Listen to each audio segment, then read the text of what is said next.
Hello everybody, I am Advocate Mansha Bhatia. I specialize in civil and criminal matters.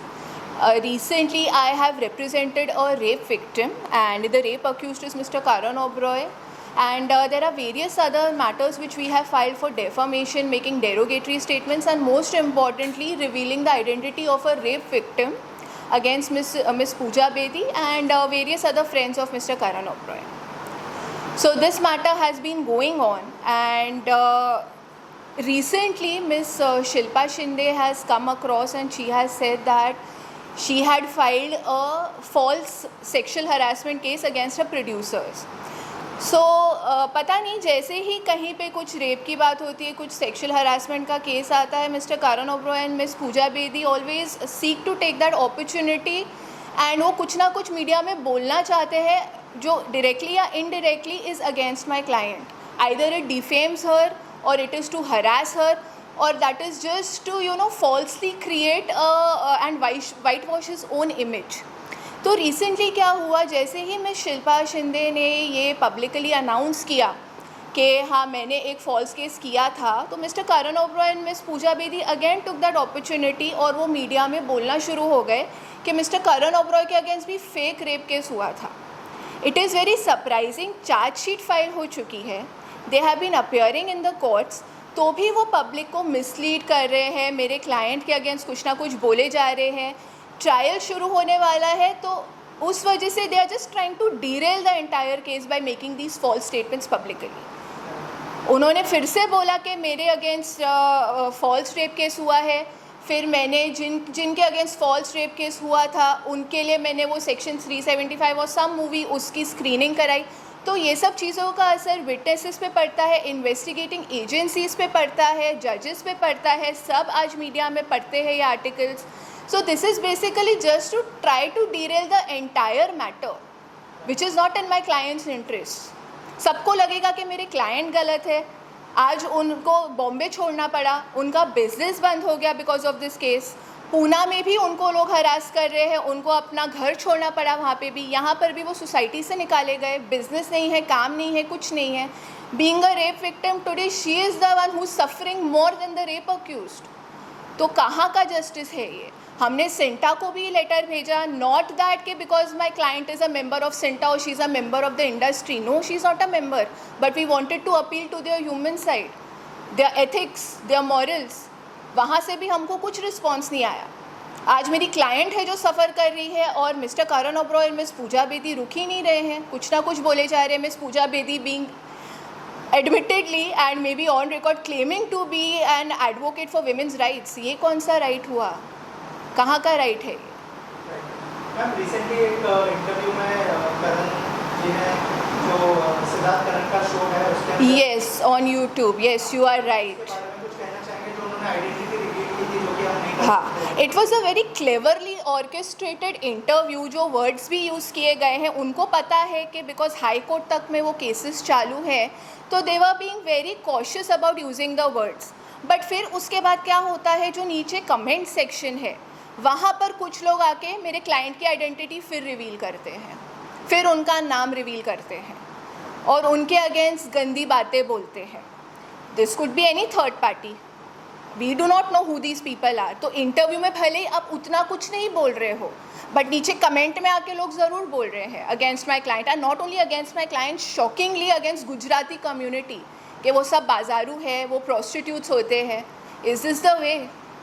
हमने उस चीज़ के against भी case file किया है. हमको अनफॉर्चुनेटली 4 हफ्ते या 3 हफ्ते बाद पता चला ये बात. तब तक the damage was already done. After our legal notice they shut the comment section, but the damage was already done. So at least अगर आप एज मीडिया आप अगर इंटरव्यूज़ लेते हैं तो at least try to publish both sides of the story. आज मैं ये नहीं बोलूँगी कि जो मैं बोल रही हूँ आप बस वही सुनिए, आप दोनों साइड्स का सुनिए, which is ethical journalism.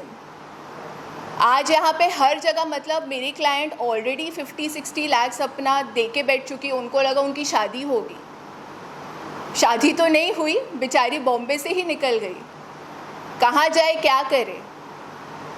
So at least आप उनकी भी सुनिए. नहीं तो मत कीजिए, फिर मीडिया गैग ऑर्डर लगवा देते, फिर किसी को कुछ बोलने की ज़रूरत नहीं है. बट एक side of the story publish करना, उनके sexual chats, which is so wrong.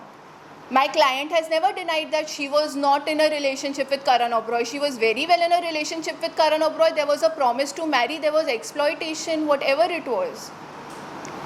वो हम कोर्ट में देखेंगे. बट उनके सेक्शुअल चैट्स रिवील किए गए हैं, और वो भी one sided.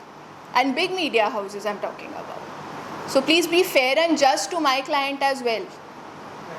Also talking about जो आइडेंटिटी रिवील करना है, तो अब तक जो है केस कहाँ तक पहुँचा है उसके बारे में कुछ बताइए. और जो मीडिया हाउसेस के बारे में बात कर रही है आप, तो उन्होंने क्या क्या मतलब फॉल्स एलिगेशंस के बारे में अगर सी कुछ आर्टिकल्स हैं जो खुद कोर्ट में उन्होंने बोला कि हम निकाल देंगे. So some articles have been removed. But फिर अब क्या हो रहा है, रोज़ कुछ ना कुछ आ रहा है मीडिया में, तो वो निकलने के बाद भी मतलब it's not stopping anywhere. So again of course we are approaching the court in view of all these fresh articles and fresh allegations against my client directly और indirectly. I am not saying in the recent articles her name has been revealed.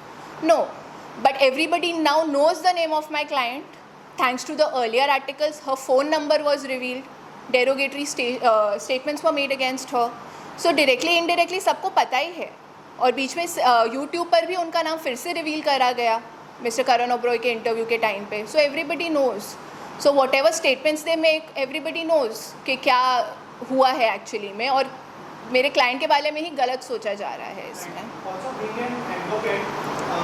Case चल रहा है और वो interviews दे रहे हैं, media trial कर रहे हैं, वो कितना सही है उसके बारे में? वो नहीं है सही. आज इसलिए मुझे यहाँ पर आप लोगों को बताना पड़ा. मैंने तो अभी तक, ना ही मेरे क्लाइंट तो ऑफकोर्स नहीं कर सकती, मैंने इस तरीके से नहीं किया. मुझे अपने कोर्ट्स पे पूरा फेथ है. बट बिकॉज अभी किसका क्या माइंडसेट है मुझे नहीं पता. Media is being used. Media is just being used to spread false information. आज आपको मैं जो इन्फॉर्मेशन दूंगी आप वो बस सर्कुलेट कर रहे हैं, और मेरे क्लाइंट के लिए वो प्रॉब्लम हो रही है. So it should not be done that. Case कहाँ तक डेवलप हुआ है अभी तक? अभी फिर से आएगा काफ़ी केसेस, बिकॉज काफ़ी कोर्ट्स में काफ़ी केसेस चल रहे हैं. काफ़ी हमको रिजल्ट्स भी मिले हैं. रिवीलिंग आइडेंटिटी में आपको पता होगा कि समन्स तक भी इशू हो चुके हैं. समन्स इशू होने के बाद the summons were challenged by all the accused and the defendants in the matter of revealing identity of a rape victim. वो तक भी रिजेक्ट हो चुका है. उनका एप्लीकेशन रिजेक्ट हो चुका है. Court did not entertain them. So they have tried everywhere, but the matter is still going on. करण जी और पूजा जी के अलावा कौन-कौन इन्वॉल्व है इसमें? उसमें है मिस्टर करण ओबरॉय के सारे फ्रेंड्स हैं. मिस्टर सुधांशु पांडे, मिस्टर शेरिन, अन्वेशी जैन, करण ओबरॉय की बहन इन्वॉल्व हैं.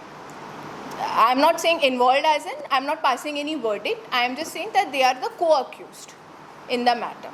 उनके एडवोकेट्स भी हैं अनफॉर्चुनेटली.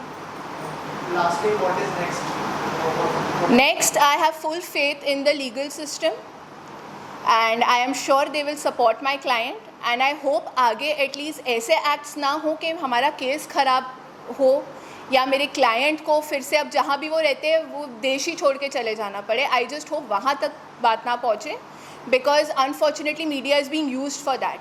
कोर्ट में अलग स्टोरी है, बाहर अलग स्टोरी है. Thank you so much.